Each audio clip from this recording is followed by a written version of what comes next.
మొట్టమొదటి మీరు 96 మేము వచ్చాం, మూర్తి నేను వచ్చాం. అప్పుడు చిన్న వయసు, మాకు తెలియదు సగం హాఫ్ మైండ్తో మేము ఉండేవాళ్ళం. కాబట్టి చెప్పాలని తపన ఉండేది.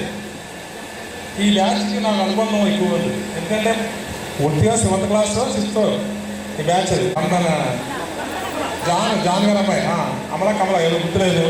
కొంతమందికి పంతులు గారి అమ్మాయి ఈ అమ్మాయి గుర్తుంది. వీళ్ళు అప్పటికి ఏదో చెప్పాలని తపన, దాంతో టీటీసీ కోచింగ్ పెట్టడం, కోచింగ్ వల్ల అందరికి వెళ్ళడం జరిగిందండి. ముఖ్యంగానే ఇందులో మీరు చాలా అర్థం చేసుకోవాల్సింది కొన్ని విషయాలు ఉన్నాయండి. ఫస్ట్ చదువు అనేది కావాలి అందరికీ. ఎంత చదువునా వెళ్ళడం, అది మీరు ఎంత చదివినా పిహెచ్డీ చదివినా వేస్ట్ చేయండి. సమస్యను సాల్వ్ చేయ చదువు మీరు రాంగ్ కాన్సెప్ట్ మనకి ఎప్పటి నుంచో మనకి నేర్పారు. చదువుకుంటే డబ్బు వస్తుంది, చదువుకుంటే సెటిల్ అవ్వచ్చు, చదువుకుంటే ఉద్యోగం వస్తుంది. అవన్నీ రాంగ్ కాన్సెప్ట్. ఒకప్పుడు రోజులే అప్పుడు ఏ ఉద్యోగాలు ఉండేవి కాదు. కాబట్టి ఆర్గనైజ్ సెక్టార్ మాత్రమే ఇప్పుడు గవర్నమెంట్ ఉండేది. కాబట్టి అనార్గనైజ్ సెక్టారు, ప్రైవేట్ సెక్టారు లేదు. కాబట్టి ఇండియన్ ఏంటంటే మీరు పిల్లలు చదివిస్తారు. కాబట్టి అది ఎప్పుడైతే మీరు జాబ్ కోసం కాదని అంటే అందరికి ఉద్యోగం తెలుసుకోండి. అప్పటికి మాకు మెచ్యూర్మెంట్ లేదు. ముగ్గురు పిల్లలు ఒక రకంగా చూడడం, ఆ డబ్బులో అందరూ సమాజం వస్తారండి. అలా చూస్తున్నారు కాబట్టి ఎక్కడి నుంచి ఉదాహరణ తీసుకోవాలి రాకూడదండి. ఇప్పుడు వీళ్ళందరూ రిటైర్మెంట్ వయసులో చూడండి. సార్ మాస్టర్ చూడండి, సార్ డ్రిల్ మాస్టర్ చూడండి, అసలు మ్యాథ్స్ మాస్టర్ చూడండి. చూడండి ఇప్పుడు ఆ మ్యాథ్స్ చెప్తారని ఇప్పుడు ఈ రోజుని ఆయన చెప్పారు. ఉత్తరా గారు అయితే 2వ తరం పోయి, మేమైతే 3వ తరం మహాలక్ష్మి గారు చాలామంది తీర్చిద్దారండి. అద్భుతమైన క్యాండిడేట్ అండి, అది నాకు తిరుగులేదు. ఇంకా ఈరోజు కూడా కుర్రవాళ్ళకి అక్షరాలు వచ్చేయంటే ఆయన వల్లే, ఆస్తుల కుర్రలకి ఈ రోజుకి. ఎందుకంటే ఆయన ఉన్న వాతావరణానికి వాళ్ళ అమ్మగారు పొత్తులమ్మేవారు. కుర్రవాళ్ళు చూస్తారు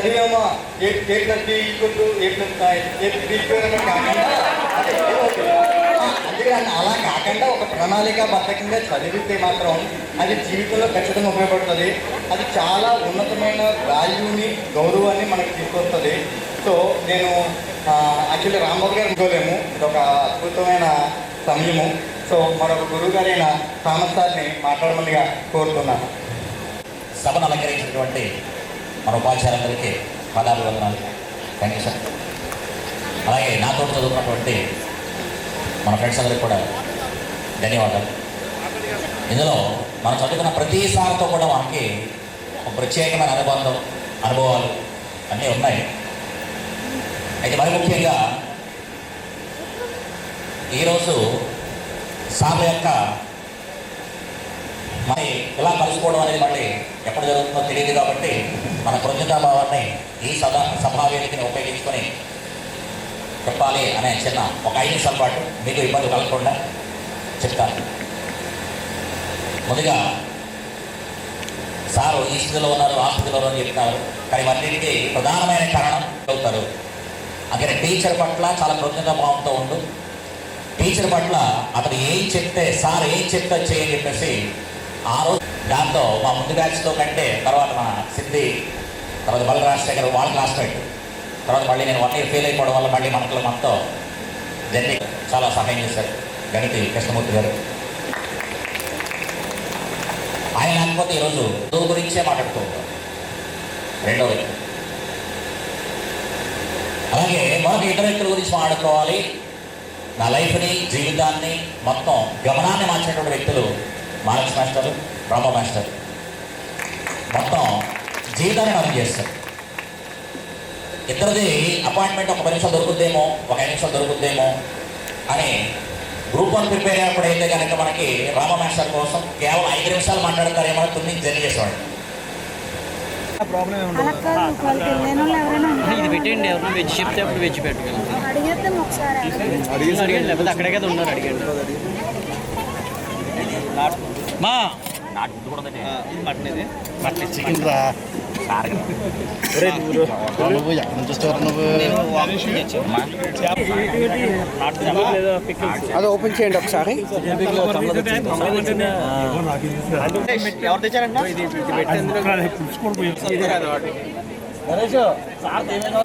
ఇది ఓపెన్ చేయండి. వెజ్జా? Veg pulao, paneer. Okay okay. ఆల్బమ్లు కాదు, ఫ్రేమ్లు 65.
ఇంకో ప్లేట్.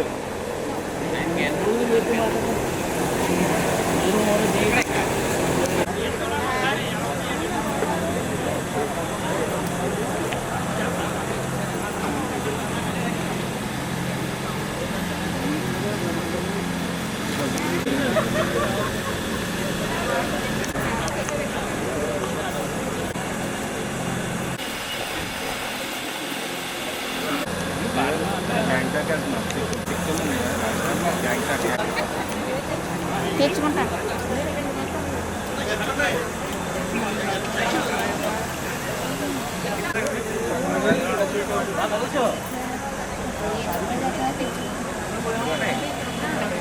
వాటర్ బాటిల్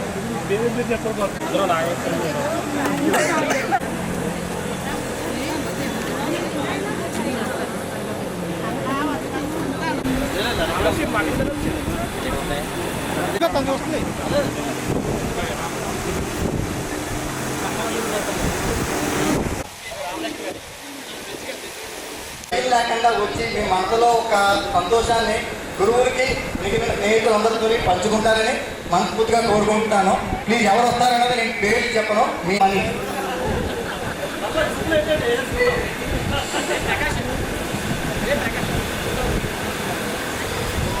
సుమనాటి నీ పేరు చెప్పి నా పేరు ఇందాకే చెప్పాను, పరిచయం అక్కర్లేని పేరు చాలామందికి తెలిసిందే. ముందుగా ఇక్కడ నాతో పాటు 1991 నుంచి నెంబర్ 2 స్కూల్లో చదువుకున్న వాళ్ళు కొంతమంది 1999 అంటే 10th క్లాస్ నేను సగమే చదివాను ఇక్కడ. అప్పటి వరకు నాతో పాటు ట్రావెల్ చేసిన వాళ్ళు చాలామంది ఉన్నారు. తర్వాత నేను తుని వెళ్ళిపోయి Tuni 10th class plus IT continue చేశాను. తర్వాత జాబ్ రీచ్ చాలా చోట్ల ఇండియాలో more than 75% ఇండియా అంతా ఇండియన్ రైల్వేస్ డ్రైవర్లో తిరిగేశాను. తర్వాత ఇప్పుడు ముందుగా మనకి వచ్చిన ఎవరిని ఇబ్బంది లేదా? Very good. ఈ అవకాశం ఇచ్చిన ఉపాధ్యాయులకు, స్నేహితులకు నా అభినందనలు.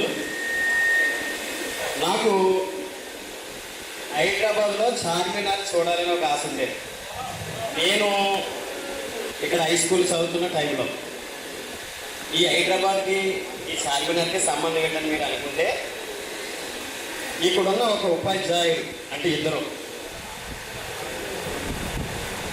చిన్నపాటి రింగు ద్వారా నాకు హైదరాబాద్లో ఉన్న చార్మినార్ చూపించిన నా తల్లిదండ్రులకు సమానం. ఎందుకు అంటే ఆనాటి ఆర్థిక పరిస్థితి వల్ల ఓన్లీ చార్మినార్ చూపించే పరిస్థితి మా తండ్రికి లేదు. ఈ స్కూల్లో టెలికాయిట్ నేర్పించడం ద్వారా నన్ను హైదరాబాద్ తీసుకెళ్ళి చార్మినార్ చూపించారు. ఈ విషయం చెప్పాలని, ఒక విషయం చెప్పాలని మాత్రమే నేను వచ్చాను. ఇక్కడికి వచ్చిన తర్వాత చాలామందిని పరిచయం చేసుకునేటప్పుడు వాళ్ళందరూ కూడా హైదరాబాద్లో సెటిల్ అయ్యాము, సాఫ్ట్వేర్ రంగంలో సెటిల్ అయ్యాము అని ఎక్కువ మంది సమాధానం చెప్పారు. పాదాభివందనాలు. స్నేహితులందరికీ నా హృదయపూర్వక ధన్యవాదాలు. ఈ కార్యక్రమానికి నిన్ననే నాకు తెలిసేది, ఫోన్ చేసి చెప్పారు నిన్న ఈవినింగ్. రాకూడదనుకున్నాను కానీ మనసు అంగీకరించుకు వచ్చేసాను. నేను ఈ పాఠశాల స్టడీస్ తోటే నా విద్య పెద్దగా వెళ్ళలేదు, కానీ ఈ ఉపాధ్యాయులు చెప్పిన జ్ఞానంతో నా జీవితాన్ని 20 years గడిపాను. వాళ్ళు ఇచ్చిన బేస్మెంట్ తోటే నేను నా జీవితాన్ని ప్రతి విషయంలోనూ వాళ్ళు చెప్పిన సంస్కారాన్ని దృష్టిలో పెట్టుకొని నా జీవితాన్ని నడుపుతున్నాను. నేను చెప్పట్లేదు. ఈ రోజుల్లో ఎలా అయిందంటే ప్రతి చిన్న పిల్ల ఫోన్కి అడిక్ట్ అయిపోయి పెద్దవాళ్ళకి కనీసం మర్యాద కూడా ఇవ్వట్లేదు. ముందు మనం నేర్పించాల్సింది పిల్లలకి ఒక వ్యక్తిత్వం నేర్పించాలి.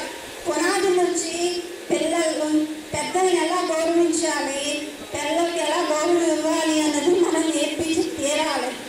ఎందుకంటే మేము చూస్తున్న సమాజంలోనే 10 ఏళ్ళ పిల్లల దగ్గర నుంచి పిల్లలు ఎంత చెడిపోతున్నారంటే నాకే భయం వేస్తుంది. అసలు పిల్లలకి మనం ఏం నేర్పిస్తున్నామన్నదే అర్థం కావట్లేదు. కాబట్టి నాకు తెలిసినంత వరకు చెప్తున్నాను, మనం ఏదో పెద్ద పెద్ద కొండలు ఎక్కేవలసిన పని లేదు. అసలు మనం మన కుటుంబ వ్యవస్థని కాపాడుకుంటూ మన బాధ్యతలు నెరవేర్చుకుంటూ మన పిల్లల్ని సరే మమ్మల్ని మా పిల్లల్ని తీసుకొచ్చినందుకు మనస్ఫూర్తిగా మరొకసారి కృతజ్ఞతలు. మాట్లాడతాడు అడిగావా? సో ఇంకెవరైనా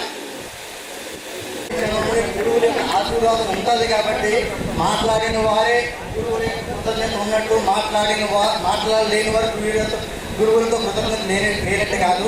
సో మీరు మాట్లాడలేకపోయినా మీ యొక్క మనసులో గురువులకి ఎంతో ఉన్నతమైన స్థానం ఉంటుందని కోరుకుంటున్నాను, అనుకున్నారు. కాబట్టి వారి కుటుంబ స్థితిగతులు కాస్త తెలుసుకొని ఆ 2 కుటుంబాలకి ఏమన్నా మీ తోచిన సహాయం చేయడం అనేది మన బాధ్యత.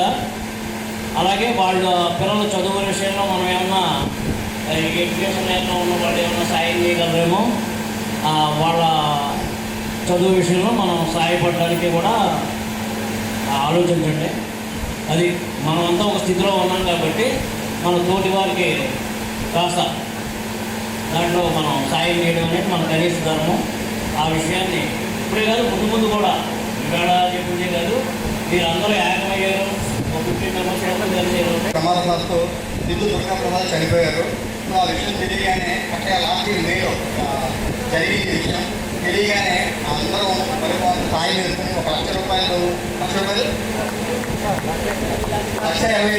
దాకా కలెక్ట్ చేసి వాళ్ళ పిల్లలకి ఇచ్చామండి. అదే కాకుండా వాళ్ళ వైఫ్ ఏదో ఎడ్యుకేషన్ పరంగా ఉంటే నరేష్ ఆమెకి ఏదో హెల్ప్ చేశాడు, టీటీడీ ప్రిపేర్ అవ్వడానికో లేదంటే తన చేయని సాయం తను చేస్తూ, అంటే మన గ్రూప్తో చేస్తూ పర్సనల్గా కూడా నరేష్ సాయం చేశాడండి. దుర్గాభవాని విషయం యాక్చువల్లీ ఎప్పుడు జరిగిందో మాకు తెలీదు. సో తెలుసుకునే అవకాశాన్ని బట్టి మేము ఆ కార్యక్రమం కూడా చేస్తాం.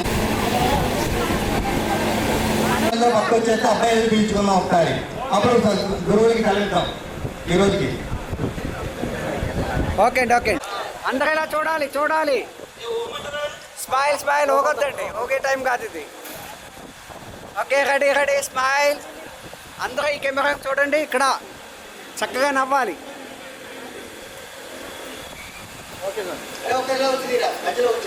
రైట్. మన గురువులకి